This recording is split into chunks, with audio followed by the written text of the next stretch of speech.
Afternoon, everyone. George Washington, in his farewell address to the nation, made the important observation that the Constitution is sacredly obligatory upon all. That means everyone in the United States of America has a responsibility to follow the Constitution. That includes presidents of the United States of America. That includes you, Donald Trump. There is nothing unclear about it. Why does Donald Trump make such ridiculous statements? Like he's unsure as to whether he has a responsibility to follow the Constitution. Why is the Republican Party stuck with Marjorie Taylor Greene as their candidate for the United States Senate seat in Georgia? Why is the top thing that House Republicans going to do this week on their legislative agenda renaming the Gulf of Mexico? It's because Donald Trump and House Republicans are on the run. They're on the run. They're on the run with respect to the economy. They are crashing the economy in real time and driving us toward a recession. Donald Trump and House Republicans have nothing good to say about the economy. They promise to lower costs and to drive down the high cost of living in the United States of America. Costs aren't going down. They're going up. House Republicans haven't passed a single bill that has anything to do with lowering the high cost of living in the United States of America. Not a single bill, no executive order, no administrative action coming from this administration. They're crashing the economy in real time, driving us toward a recession. Donald Trump and Republicans are on the run with respect to the economy. They're on the run with respect to health care. They want to enact the largest cut to Medicaid in American history. It's deeply unpopular, which is why they have been ordered not to hold town hall meetings. Democrats are running toward our constituents, and House Republicans are running away from them. And Republicans are on the run as it relates to Social Security. They believe that Social Security is a Ponzi scheme. And they're trying to end Social Security as we know it. Democrats are here to protect and strengthen Social Security. So when you have Republicans in barely 100 days on the run, on the economy, on health care, and on Social Security, ridiculous statements are made, or they're left with scratching the bottom of the barrel as it relates to candidates for U.S. Senate seats. And they're forced to cancel hearings like Republicans were compelled to do this week because they have nothing of value or substance for the American people. They are on the run, and Democrats are going to keep the pressure on. Questions? Thank you, Leader. Last week, Congresswoman Ilhan Omar cursed out a reporter for asking a question about House Democrats traveling to El Salvador. Do you condemn her rhetoric? I haven't seen that Well, response. Is it appropriate for any member of your conference or any conference to kind of verbally... Is it appropriate for Donald Trump to attack people the way that he has repeatedly attacked folks? This is the President of the United States of America. That's the question that I'd be happy to answer at any point in time, because his statements have been in the public domain that have been outrageous, unethical, filled with lies for 8 years. And I'm in a pretty comfortable place because we're all familiar with them. I didn't see that exchange with Ilhan Omar. Mr. Jeffries, thank you. AOC said last week that she is weighing a bid for to be the top Democrat on the Oversight Committee. Will you support your fellow New Yorker if she decides to make that move and run for that seat? And also, could you talk about Jerry Connolly, who currently holds that position, and sort of his legacy here in the Congress? He has served, I think, during your entire tenure here in the House of Representatives. Well, Jerry Connolly has been a tremendous member of the House and a very forceful representative for the people that he serves in Northern Virginia. He's still a member of Congress. He's on leave as it relates to his position as the top Democrat on the oversight position. And so we'll see what decisions Jerry Connolly makes moving forward. We're praying for him. He's in the battle of his life, as he has indicated. And we'll see, what decisions he makes moving forward. If there's a vacancy at some point, which we know there will be, based on the fact that Representative Connolly has said he's not seeking re-election, then there will be a number of strong candidates who will move forward. Representative Ocasio-Cortez will, of course, be a very compelling candidate were she to make that decision to run. Good afternoon, thank you. We've talked a lot about the numbers here and the tight margin. We're talking about Mr. Connolly right now, his health concerns, and he's out, lost a couple of members here. What are you saying to members to say, look, we know they have problems on their side of the aisle, moving forward on this big, beautiful bill, trying to get all their people on board here. Having everybody here every single day, and if, things fall your direction, you might be able to stop some of this on the floor. Well, House Democrats continue to show up, as was the case during every single vote of consequence when able. Like every single House Democrat voted against the reckless Republican budget, the big ugly bill that they are trying to jam down the throats of the American people. In late February, as well as most recently. In late February, you had Brittany Pedersen, who, because Republicans refused to allow new members to vote remotely, even though the technology exists to do it, and it's not a partisan issue, it's not a Democratic issue or Republican issue, it's an issue that applies to everyone. But because Republicans refused to allow Brittany Pedersen to vote remotely, even though the majority of members of the House would support that, Brittany got on a plane from Colorado, brought her infant son, Sam, with her in order to make sure that she was present to cast a vote against the Republican effort to decimate the health care of the American people.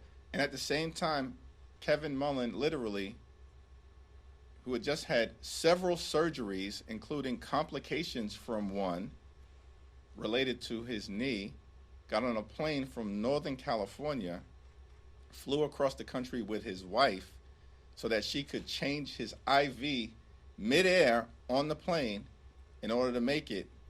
I don't think House Democrats need any motivation beyond standing up for their constituents in the face of this reckless and dangerous and extreme Republican budget that they're trying to jam down the throats of the American people. We have showed up. We'll continue to show up and stand up and speak up on behalf of the American people. Thanks. Mayor Jeffries, it's Teacher Appreciation Week and tomorrow's Teacher Appreciation Day. Can you talk a little bit about your favorite teachers coming up? And then in addition to that, black men make up just 1% of the teacher workforce. Is there anything that the federal government can do to increase the number of black teachers? Well, we certainly look forward to continuing to celebrate our educators, including those who are members of Congress, like Representative Jahana Hayes, who was the Educator of the Year several years back, and we're very proud of her, and several others, like Greg Landsman, and many, many others who have been educators throughout their careers. And we know Frederick Douglass once made the observation, it is easier to build strong children than it is to repair broken men, and of course, broken women.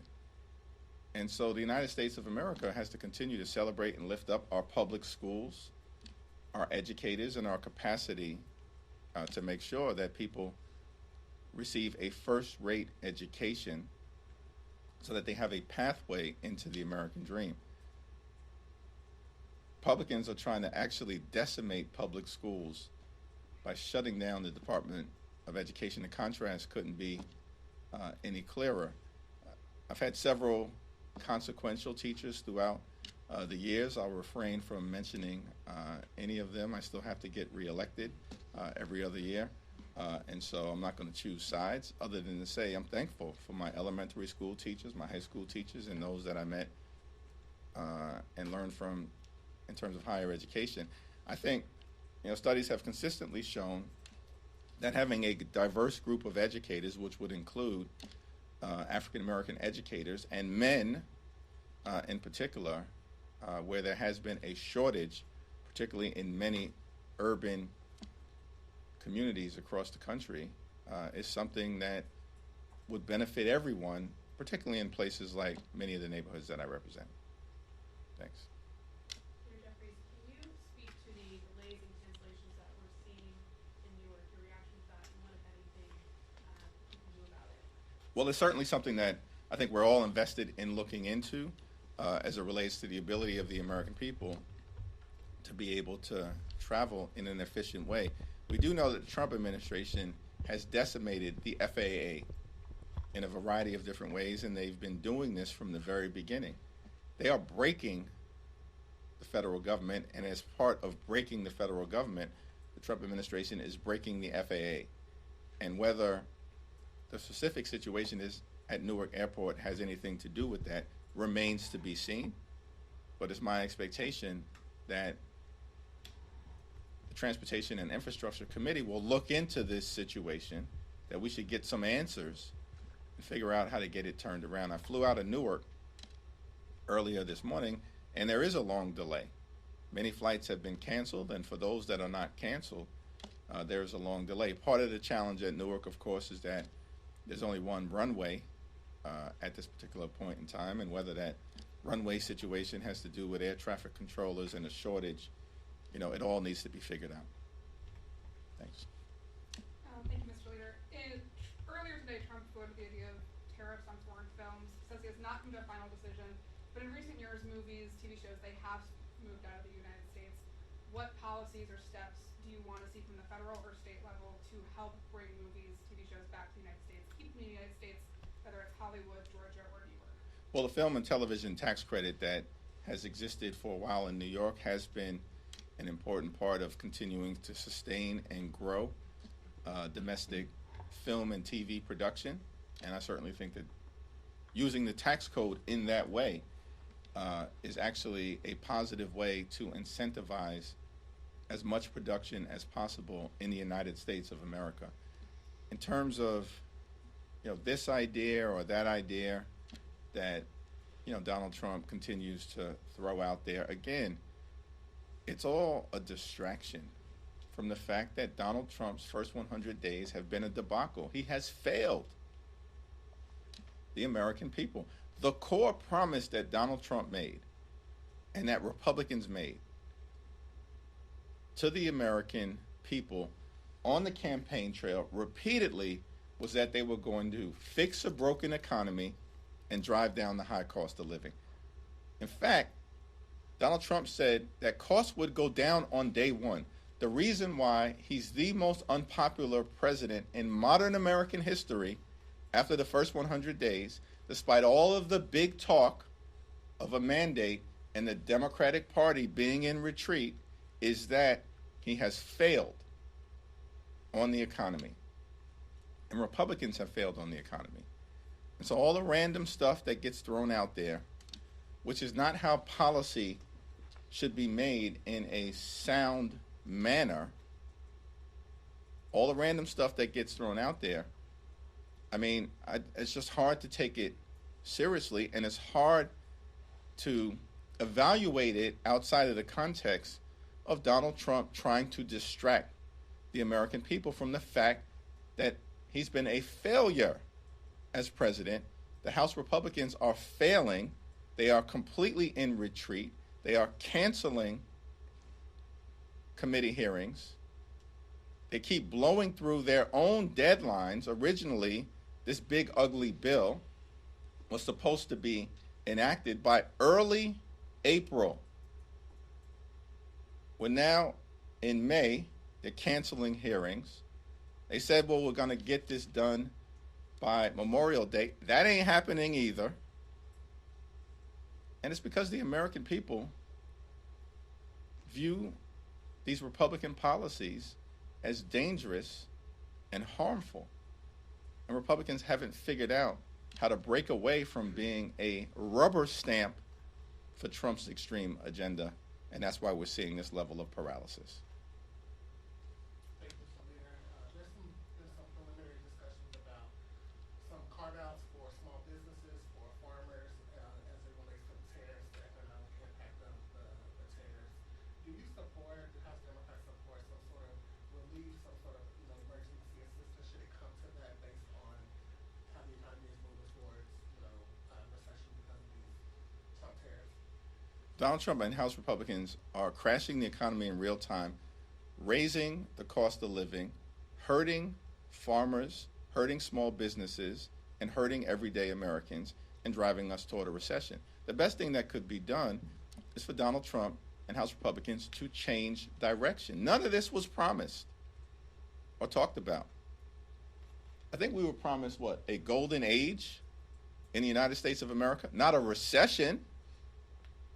But that's what Republicans are bringing about. So yes, we're going to continue to stand up for our farmers, but the farmers also need relief from the reckless approach to the economy that is actively hurting them and the American people. Thanks. Thank you, Leader. We hear a lot from Republicans who would like for Democrats to keep talking about the immigration issue because they feel this is an issue that the majority of Americans are on their side with. Do you think Democrats have learned anything from the previous election cycle? Poll after poll after poll now actually has Donald Trump underwater on the immigration issue. Thank you, Leader. We've seen a lot of people like President Biden, Joe Biden, Kamala Harris coming back out and speaking on behalf of Democrats on a variety of issues. Do you think this is a good thing that they're coming back and still being involved in politics, and do you want to see more from them, and what would you like to see more of in the future? Well, Joe Biden and Jill Biden and Kamala Harris, as they've indicated, they're still citizens. They still care about this country, and if they have something to say, they're going to say it. As House Democrats, we're going to continue to keep our focus on the economy, on driving down the high cost of living, on protecting and strengthening Medicare, Medicaid, and Social Security, and saving these important parts of the fabric of America from reckless Republican attacks. Thank you, Leader. Two of your more vulnerable members are now running for Senate, Congresswoman Angie Card and Congressman Chris Pappas. And I know that Cook Political Report moved Angie Card's districts more in favor of Republicans. Do you see this as a potential liability for Democrats next year, especially given the slim margins and you guys need to split the House? We're going to hold both seats. President Trump attacked a member of your caucus over the weekend, Jasmine Crockett. Do you intend to seek increased protections or security for members of your caucus who are facing threats? I didn't see President Trump's attacks. I haven't had an opportunity to talk to Jasmine, but of course we'll make sure that she has all the protection, both locally and in Washington, D.C., that she needs. Do you and Senator Booker have anything else planned moving forward? To the extent we do, we'll announce that at a time and date of our choosing. Thanks. Leader Jeffries, how do you feel about the Senate stablecoin bill, the Genius Act? Haven't had an opportunity to take a look at it. Do you favor giving that industry, a more favorable regulatory regime than what they've got now? I think the current situation where there is no regulation will become increasingly untenable. But I think whatever happens, it's got to be done in a bipartisan way, which is what, as I understand it, the Democratic senators are trying to achieve. Last question. Thank you, Mr. Leader. So now we have President Trump's budget proposal for funding the government, and we have budget reconciliation. How are House Democrats kind of showing the difference between these two, talking to constituents, and you seen, for example, Congressman Lawler's comments regarding affordable energy and his concerns on cuts to that? I have not seen Representative Lawler's comments on affordable energy. I don't know whether they were made at his very active town hall meeting, but do look forward to seeing those things. And I commend those Republicans who actually are having town hall meetings, because the overwhelming majority of them are running away from them.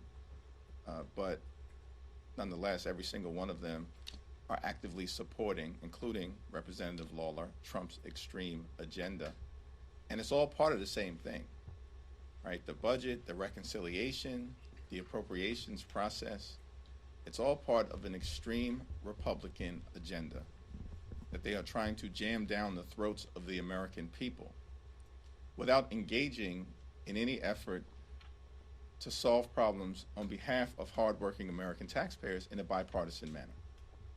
And the American people are seeing the extremism, rejecting it. It is deeply unpopular.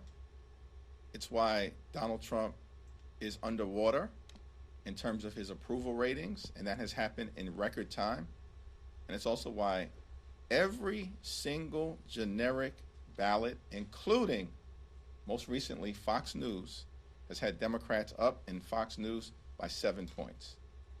It's because the American people understand that Donald Trump and House Republicans have broken their promises to them to make life better. And we're going to continue to be very clear with the American people. We hear you, we see you, we feel you. House Democrats are determined to make life better for you. Thank you, everyone.